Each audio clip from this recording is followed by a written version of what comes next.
जय हिंद फ्रेंड्स, स्वागत है आप सभी का आपके अपने YouTube channel study universe with Akash पे। तो फ्रेंड्स, जैसा कि मैंने आप लोगों को बताया था कि आपका जो आत्मकथा है उसका पार्ट सेकंड आने वाला है। तो पार्ट सेकंड आज आपका यहाँ पे आ गया है, ठीक है। तो इसमें कुछ मैं इंपॉर्टेंट फैक्ट्स बताने वाला हूँ कि कुछ महत्वपूर्ण तथ्य हैं, कौन कौन से हैं उनको आपको ये मान के चलिए कि ये आपके एग्ज़ाम में इसमें से कुछ ना कुछ फंसने वाला ज़रूर है, ठीक है।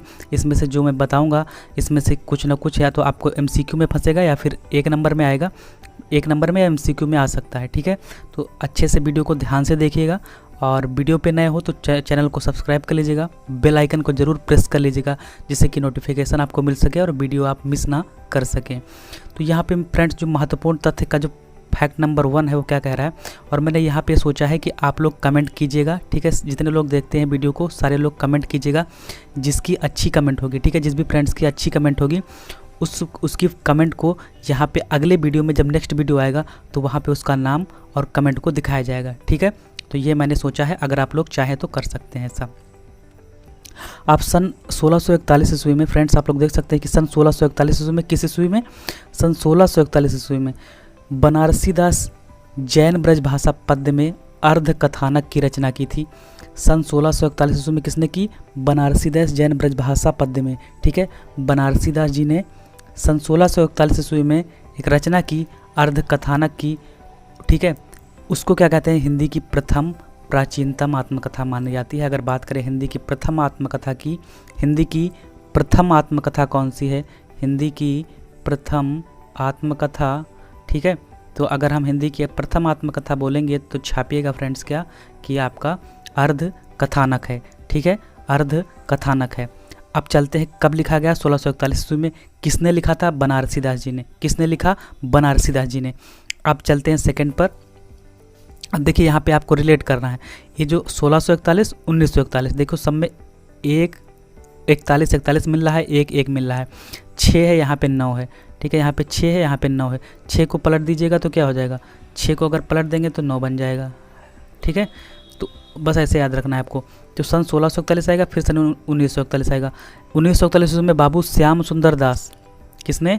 बाबू श्याम सुंदर, ऐसे सुंदर हैं, बाबू श्याम सुंदर हैं, ठीक है। उन्होंने क्या लिखा? मेरी आत्मकहानी, ठीक है। किसकी आत्मकहानी? मेरी आत्मकहानी, मेरी नहीं, बाबू श्याम सुंदर दास की, ठीक है।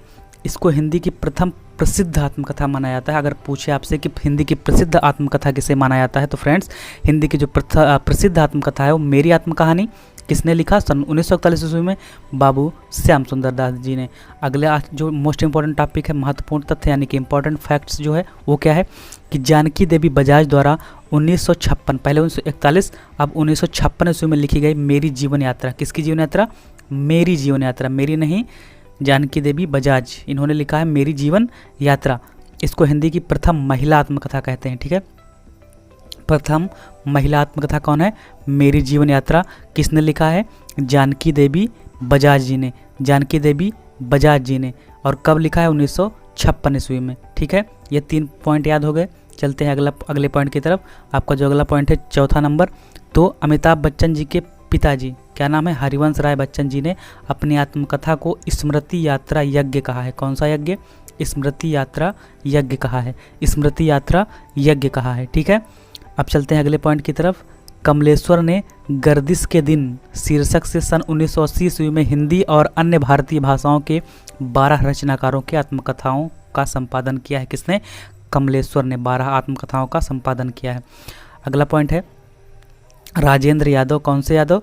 राजेंद्र यादव ने अर्चना वर्मा और बलवंत कौर, अर्चना वर्मा और बलवंत कौर के सहयोग से, दोनों के सहयोग से 20 लेखिकाओं की आत्मकथाओं का संपादन जो है देहरी भाई विदेश नाम से सन 2005 ईस्वी में किया। देहरी भाई विदेश, देहरी भाई विदेश किसने?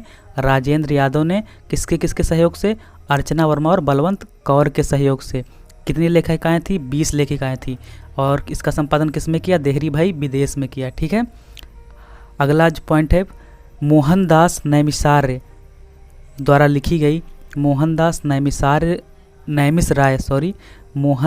नैमिष राय द्वारा लिखी गई अपने अपने पिंजरे। किसके किसके पिंजरे? अपने अपने पिंजरे, किसने लिखा था? मोहनदास नैमिषराय द्वारा 1955 ईस्वी में हिंदी की प्रथम दलित आत्मकथा। आपसे पूछे हिंदी की प्रथम दलित आत्मकथा कौन है, तो अपने अपने पिंजरे। किसने लिखा? मोहनदास नैमिषराय जी ने। कब लिखा? 1995 ईस्वी में। ठीक है, उम्मीद करता हूँ कि ये इम्पोर्टेंट फैक्ट आपको क्लियर हो गए होंगे। अब बात करते हैं कुछ आत्मकथा आत्मकथाकारों के नाम, लेखक या लेखिकाओं के नाम बता दूं आपको।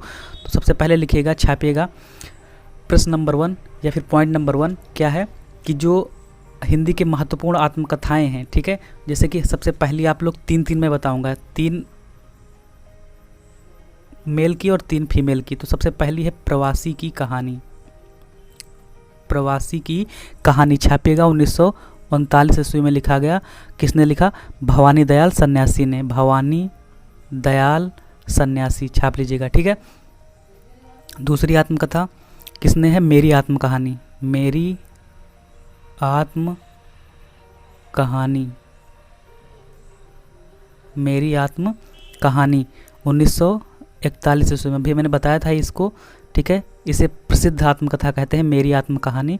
किसने लिखा था? श्याम सुंदर दास जी ने। ठीक है, ये हो गए 2। अगर आपसे पूछ ले कि 3 आत्मकथाकारों के नाम बताइए तो आप जो है लिख सकते हैं। 3 नहीं पूछेगा, 2 या 1 पूछेगा, लेकिन मैं 3 करवा रहा हूँ। ठीक है, तो 3 में से आप जितने भी तीनों छाप के रखेगा, वहाँ पे तीनों थोड़ी याद आएंगे, जो याद आएगा वो लिख लीजिएगा। मेरी जीवन यात्रा किसके द्वारा लिखा गया? राहुल संक्रात्यानन के द्वारा 1946 ईस्वी में। राहुल संक्रात्यानन। अगर जो लोग संक्रात्यानन नहीं लिख पाते हैं तो उनके लिए यहाँ पे है सांकृत्या, ठीक है, यन, सांकृत्यायन, राहुल सांकृत्यायन। ठीक है, 3 ये हो गए। अब 3 फीमेल की बात कर लेते हैं यहाँ पे, मतलब महिला आत्मकथाकारों के बारे में। ठीक है, तो सबसे पहले जो मैंने अभी महिला आत्मकथाकार की बात की वो कौन सी थी? मेरी जीवन यात्रा। ठीक है, किसकी यात्रा? मेरी जीवन यात्रा, मेरी नहीं, जानकी देवी बजाज जी की। ये देखो, जानकी देवी बजाज, प्रथम महिला आत्मकथा। तो इस सबसे पहला पॉइंट क्या है? मेरी जीवन। अब इसको मैं नहीं लिखाऊंगा, यहाँ पे लिखा ही है, तो इसको नोट कर लीजिएगा। मेरी जीवन यात्रा महिला आत्मकथा है। कब लिखी गई? 1956 में। किसके द्वारा? जानकी देवी बजाज के द्वारा। दूसरा पॉइंट, क्योंकि आप लोगों का समय मेरे लिए इम्पोर्टेंट है, मैं समय ख़राब करने के लिए कभी भी आपको नहीं कहता। ठीक है, लगता वही है दिल मेरा।